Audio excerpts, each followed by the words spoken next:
Born on the 3rd of January, 1949, Sylvia grew up as a normal girl, but this all changed. In 1965, 16-year-old Sylvia Likens was sent to the home of a family friend, Gertrude Baniszewski, while her parents were traveling. But Likens never made it out alive.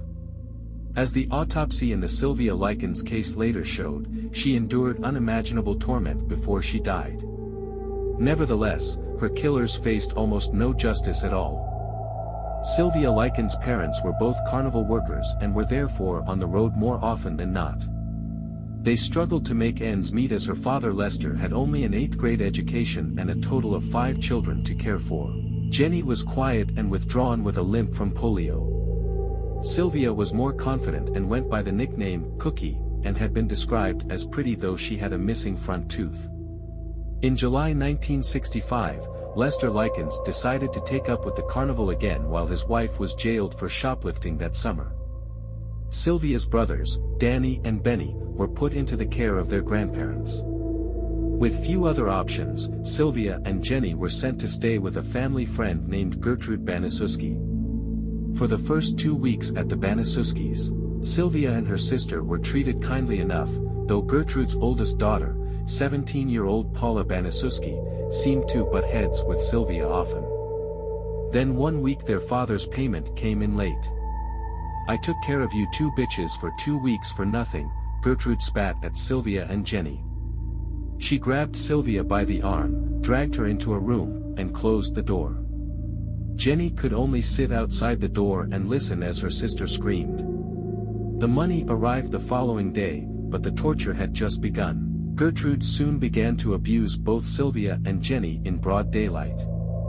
Though a frail woman, Gertrude used a heavy paddle and thick, leather belt from one of her husbands who had been a cop. When she was too exhausted or too weak to discipline the girls herself, Paula stepped in to take her place. Sylvia, however, soon became the focus of the abuse. Gertrude accused Sylvia of stealing from her and burned the girl's fingertips. She took her to a church function and force-fed her free hot dogs until she was sick. Then, as punishment for throwing up good food, she forced her to eat her vomit. She allowed her children, in fact, encouraged her children, to partake in the abuse of Sylvia and her sister. The Baniszewski kids practiced karate on Sylvia and slammed her into walls and onto the floor. They used her skin as an ashtray, threw her downstairs, cut open her skin, and rubbed salt into her wounds. After this, she would often be cleansed in a scalding hot bath. Gertrude gave sermons on the evils of sexual immortality while Paula stomped on Sylvia's vagina. Paula, who herself was pregnant, accused Sylvia of being with a child and mutilated the girl's genitals. Gertrude's 12-year-old son John Jr. delighted in forcing the girl to lick his youngest sibling's soiled diapers clean. Sylvia was forced to strip naked and shove an empty Coca-Cola bottle into her vagina while the Baniszewski children watched. Sylvia was so beaten that she was unable to use the bathroom voluntarily. When she wet her mattress, Gertrude decided that the girl was no longer fit to live with the rest of her children. The 16-year-old was then locked in the basement without food or access to the bathroom.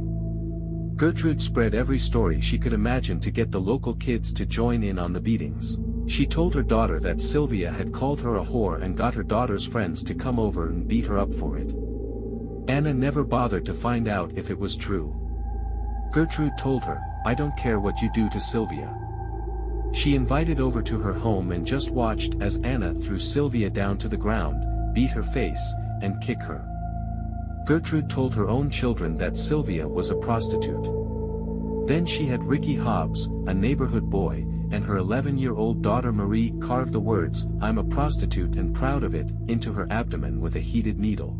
"I'm going to die," Sylvia told her sister 3 days before she did. "I can tell." Gertrude could tell too, and so she forced Sylvia to write a note in which she told her parents that she'd run away. Sylvia was also forced to write that she'd met up with a group of boys and given them sexual favors, and afterward, they'd beaten her and mutilated her body. Shortly after this, Sylvia overheard Gertrude Baniszewski tell her children that she was going to take Sylvia to a forest and leave her there to die. A desperate Sylvia Likens attempted one final escape. She managed to get out the front door before Gertrude caught her. Sylvia was so weak from her injuries she could not have possibly gotten too far. With the assistance of a neighbor boy named Coy Hubbard, Gertrude beat Sylvia with a curtain rod until she fell unconscious. Then, when she came back to, she stomped on her head.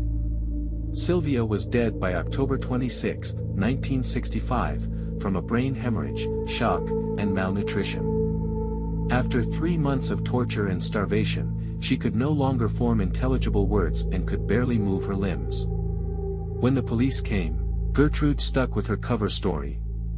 Sylvia had been out with boys in the woods, she told them, and they'd beaten her to death and carved "I'm a prostitute and proud of it" into her body. Jenny, though, took her chance. As soon as she could get close enough to a police officer, she whispered, "Get me out of here and I'll tell you everything." The police arrested Gertrude, Paula, Stephanie and John Baniszewski, Richard Hobbs, and Coy Hubbard for murder. Neighborhood participants Mike Monroe, Randy Lepper, Darlene McGuire, Judy Duke, and Anna Sisko were also arrested for injury to person. These minors would blame Gertrude for being pressured to partake in the slaughter of Sylvia Likens. Gertrude herself pleaded not guilty by reason of insanity. "She's not responsible," her defense attorney told the court, "because she's not all here." There were several more children involved who proved just too young to be charged. Ultimately though, on May 19, 1966, Gertrude Baniszewski was convicted of first-degree murder and sentenced to life imprisonment. She was spared the death penalty despite her own lawyer admitting that, in my opinion, she ought to go to the electric chair. Paula Baniszewski, who had given birth to a daughter during the trial, was convicted of second-degree murder and was also sentenced to life imprisonment. Richard Hobbs, Coy Hubbard, and John Baniszewski Jr. were all convicted of manslaughter and given 2 to 21-year prison sentences based on the fact that they were minors. The 3 boys were all paroled just 2 years later in 1968.